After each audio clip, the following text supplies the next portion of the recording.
Your ambition, if you have any sense, is actually to become competent. Do you want to be competent and dangerous, or do you want to be vague and useless? It is definitely the case that there is no more exceptional form of the capacity to be dangerous than to be articulate.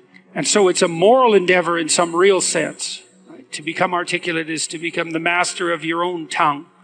Every advantage comes with a disadvantage. So if you're extroverted, you're social and you're positive, but you're impulsive and you can tilt towards hedonism and you can't stand being alone. No matter where you land in the temperamental landscape, you're going to have your associated faults and temptations. You've got a goal, and you'll see that as you progress towards the goal, there'll be obstacles that emerge, and some of them you don't want to confront. That's why it's useful to order your room. Chaotic room makes you anxious. Why? Too many pathways, man. People don't really repress the things they don't want to face. They just fail to unpack them. You want a horizon of ever-expanding possibility. We're built to walk uphill. And when you reach the pinnacle of the hill, you want to stop and appreciate the vision. But the next thing you want is a higher hill in the distance. Beware of unintended consequences. It's like, oh no, this thing will just do what I want it to do and nothing else. It's like, no, it turns out that not only is what we want from each other the real thing, but that's also the adventure of your life. And so if you aren't truthful, and that means, unfortunately, especially at the beginning, when you start to be truthful, it means deeply coming to terms with your inadequacies in humility. So it's very painful. Without that, you don't have the adventure of your life. You have the role that you acquiesce to. And that'll take all the meaning out of your life. It's good for you to go take your place in the world. Have some ambition, have a vision, have a goal, have a strategy. Try to be a good person, not because it's your duty precisely, because that's the proper way to live. You sit on the bed and say, okay, man, I'm ready to learn something. What's one thing I'm doing wrong that I know I'm doing wrong that I could fix? You meditate on that, you'll get an answer. You grow in proportion to the weight you take on voluntarily. And it's also true that we have no idea what the upper limit to that is. I stopped wasting time. That helped a lot. I stopped drinking.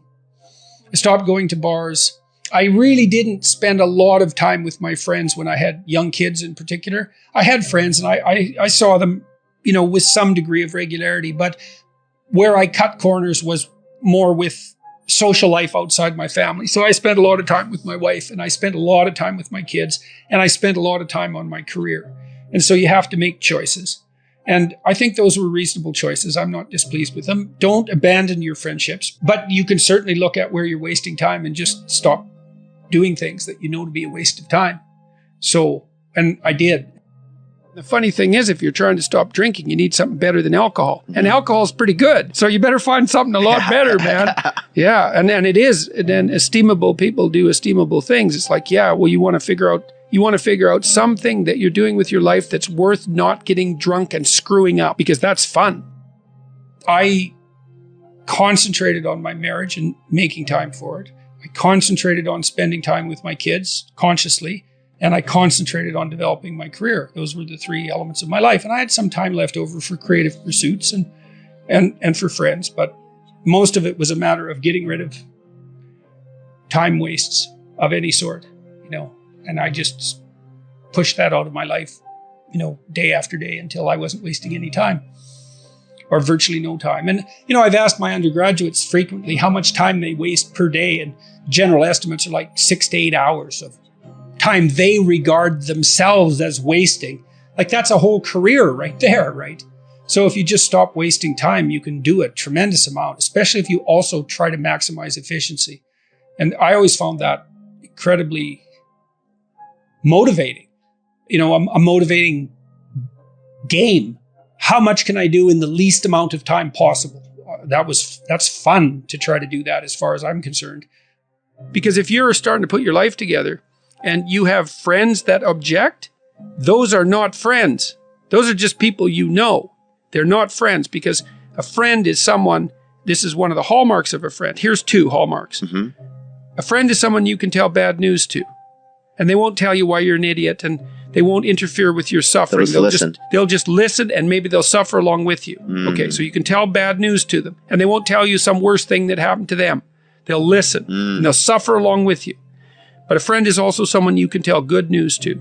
And the friend will say, wow, in this veil of tears, something good happened to you. Great, man. Congrats. I'm wonderful. It's rare. It's unlikely. Good for you. I hope 10 more things like that happen. And they're not envious and they're not jealous and they're not one-upping you. And if you're trying to get your life together, it's actually, if you're trying to get your life together and your friends get in the way, that's actually real useful for you because you've now identified who your friends aren't. And you might think, well, I can't give them up. It's like, oh, yes, you can. And not only can you should, and it would be better for them. Because if they're aiming down and they want you going down with them, there's nothing good about what's happening to them, and there's certainly nothing good about that for you. You might say, well, why do people drink too much? It's like, if you like alcohol, that's a stupid question. Yeah. Right? It's like, why do people drink too much? Well, because it's great. Yeah. You know, it's like, okay, so why stop? Well, you do stupid things when you're drunk. You hurt yourself. You compromise your health. It's really hard on the people around you. You tend to turn into a liar, and it screws up your life. Yeah. It's like, yeah, but it's pretty fun. Yeah, well, it is. But you need something better than that. And what's better isn't being straight and not making mistakes. It's like that's all prohibition in some sense. What's better is, no, you need an adventure, man. You need to get out there and have something to do. Yeah. And something worth waking up for. And that's the substitute for the addiction. Actually, the addiction is the substitute for that, if truth be known. You need to be afraid of the right thing, and you should be afraid of contaminating your soul with deceit. That's what you should be afraid of. That will definitely do you in. And I know exactly how. What happens is, garbage in, garbage out, the old programmer saying goes. And so you'll fill your head with nonsense and no one will call you on it except you. But you can still that voice if you try hard enough. You just wait until you get in real trouble. One day there'll come a point where you have to make a decision. And the decision is the difference between life and death, or worse, between someone else's life and death, or worse, between health and the suffering that's worse than death. And because you've compromised yourself to such a degree, you will not be able to rely on your judgment, and you will make the mistake you shouldn't make. And then you're done. And that will absolutely happen. Approach it voluntarily. Carefully, but voluntarily. Don't freeze and run away. Explore. Instead, you expose yourself to risk, but you gain knowledge. And you wouldn't have a cortex that, is ridiculously disproportionate if, as a species, we hadn't decided that exploration trumps escape or freezing. It's like we explore. That can make you the master of the situation, so you can be the master of something like fire instead of just being terrified about it. So, and one of the things that's absolutely phenomenally fascinating, I think, is that one of the things that the Hindus do in relationship to Kelly is offer sacrifices. You say, well, why would you offer sacrifice to what you're afraid of? Well, it's because that is what you do. That's always what you do, is you offer up sacrifices to the unknown in the hope that good things will happen to you. So in a sense, you're faced with something terrible. The uncertain future. That faces all of you, right? Something you're afraid of, no doubt. How many of you are worried about your future? Yeah. Why? You're all young, you're smart, you're relatively good looking. It's like, what the hell are you worried for? What are you worried about? You have innumerable quasi-autonomous subsystems that make you up that will generate stories impulsively, and you'll just act them out. And you know that because you watch yourself over 2 weeks and you think, Jesus, I did a lot of stupid things in the last 2 weeks. And you think, why? And it's because you're a collection of somewhat random quasi-autonomous personality units, and lacking a leader, they're just going to fire off whenever they want. First you're hungry, then you're thirsty, then you want to go to bed with your wife, then you want to sleep in, then you want to tell your boss off, then you want to curse at the guy that cuts you off in traffic. It's like, you're kind of like a 2-year-old, it's one emotional frame after another vying for dominance. There's no overarching hierarchy, and there's no king at the top. And so, we already talked about pyramids of competence, and what's supposed to be at the top is you want to bring all those things together. We understand this neurologically. I'll show you some of that in a little bit. We understand this neurologically, how this maps in some sense right onto the neural structure of your being. You want to put something in control, and the thing that you should put in control is the bloody thing that pays attention and learns, right? Everything else in the hierarchy should be subordinate to the thing that pays attention and learns. What advice do you have for a young man in his 20s? Make a plan. Look at what you're interested in. Get disciplined about something.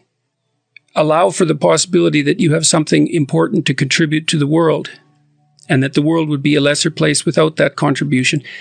Don't be afraid of taking on responsibility. It's where you find what sustains you in your life. You can take on too much responsibility. You have to be cautious in that regard, but that's a less common problem than not taking on enough. A lot of the things that people regard as traps are actually the means to their life. Often young people are afraid of commitment, for example, in the context of a romantic relationship, and because they feel that that's going to interfere with their pursuit of something more valuable. But that's just not the case. You're not going to find something more valuable in your life than a committed relationship with someone that you love, that sustains itself across time, and that in all likelihood produces children. That's life. And there may be people for whom avoiding that is the better route, but those people are very rare, and you need a real reason to assume that you're one of those people. And hopefully for you, you're not. I've had a very good career, a very meaningful career in multiple dimensions, and it's still been the case for me that the most important part of my life has been my intimate relationship with my wife and my family. So don't be afraid of that, or be afraid of it, but don't let that stop you from pursuing it.